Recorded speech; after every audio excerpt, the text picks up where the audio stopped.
ఇక ఈ రోజు మన సూపర్ ఫుడ్ వంటిల్లే వైద్యశాలలో మరమరాలతో టిక్కి తయారు చేసుకునే విధానం ఏంటో చూసేద్దాం.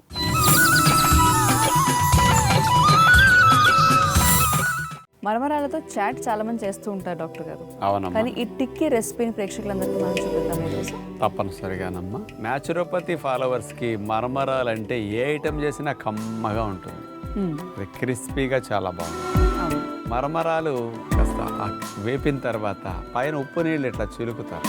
అంటే ఉప్పు ఎక్కువ ఉండదు కానీ ఆ చప్పదనం లేకుండా చాలా బాగుంటాయి. మరి అలాంటి మరమరాలను ఉపయోగించి మన పద్ధతిలో టిక్కి అసలు నూనె లేకుండా మేగడతో కాలిస్తే అక్కడ 4-3 తినేది ఇక్కడ 1/2 డజను పత్తి అనొచ్చు. మరమరాలను ఉపయోగించి టిక్కి హెల్దీగా ఎలా తయారు చేసుకోవాలో మనం చూద్దాం. మరమరాల టిక్కి తయారు చేయడానికి కావలసిన పదార్థాలు: మరమరాలు 1.5 కప్, ఉడకబెట్టిన బంగాళదుంపలు 4, శనగపిండి 1/2 కప్, ఉల్లిపాయ చిన్న ముక్కలు 1/2 కప్, పచ్చిమిర్చి చిన్న ముక్కలు 1 టేబుల్ స్పూన్, మేగడ 1 tablespoon, sambar masala 1 teaspoon, chaat masala కొద్దిగా. ముందుగా మనం తీసుకున్న మరమరాల్ని ఒక బౌల్లో వేసేసి కొద్దిగా నీళ్లు చల్లేసి తడిపేసి వాటిని అట్లా ఉంచుతాం. ఉడకపెట్టిన 4 బంగాళదుంపల్ని ఇంకో బౌల్లో వేసేసి మెత్తగా చిదిమేస్తాం. అట్లా ఆ బంగాళదుంప చిదిములోకి ఉల్లిపాయ ముక్కలు, సాంబార్ మసాలా, చాట్ పొడి వేసేసి మరమరాలను కూడా ఇందులో వేసేసి కలిపేస్తాం. శనగపిండి కొద్దిగా వేసేస్తే అటు బంగాళదుంపలు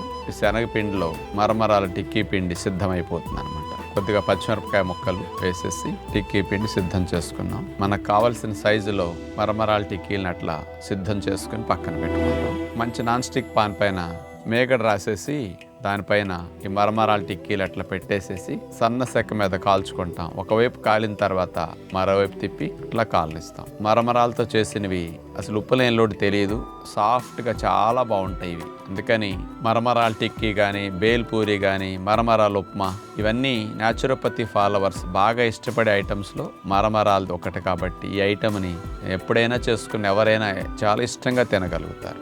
నూనె వాడకం సంవత్సరానికి 23.5 కేజీలు భారతదేశంలో సగటున ఒక్కొక్క మనిషి వాడుతున్నాడు. అంటే సుమారుగా నెలకు 2 కేజీలు వాడుతున్నారు. రోజుకి 60 నుంచి 70 గ్రాముల మధ్యలో ఆయిల్ వాడుతున్నారు. ఇట్లా 15-20 సంవత్సరాల నుంచి అని 2005 నుంచి 2025 మధ్యలో ఈ మోతాదులో ఆయిల్ వాడుతున్నారని భారత ప్రభుత్వం తేల్చింది లెక్కలు. వాడికి 20 గ్రాముల మించి కొవ్వు అక్కర్లేదు. అందుకని ఆయిల్ తాగేస్తున్నాం. గుండె జబ్బులకి, క్యాన్సర్లకి, లివర్ జబ్బులకి ఆయిల్ వాడకం ప్రధానంగా కారణం. కాబట్టి ఆయిల్ మానండి. ఆయిల్ స్థానంలో మేగడతో వంటలు ప్రారంభించండి. కుటుంబాన్ని సంరక్షించండి. మరి ఆయిల్ లేకుండా టిక్కి తయారు చేయడం ఏంటో మన డాక్టర్ గారు ఈరోజు రెసిపీలో చూపించారు. దీనికి మరమరాలను యాడ్ చేసి కాస్త వెజిటబుల్స్ కూడా యాడ్ చేశారు కాబట్టి ఎంతో రుచికరంగా ఉంటుంది. అలాగే హెల్దీ కూడా. ఈ టిక్కీలు మనం డిన్నర్లో కూడా తినేచ్చు కాబట్టి మీరందరూ కూడా ఈ రెసిపీని ప్రయత్నించండి.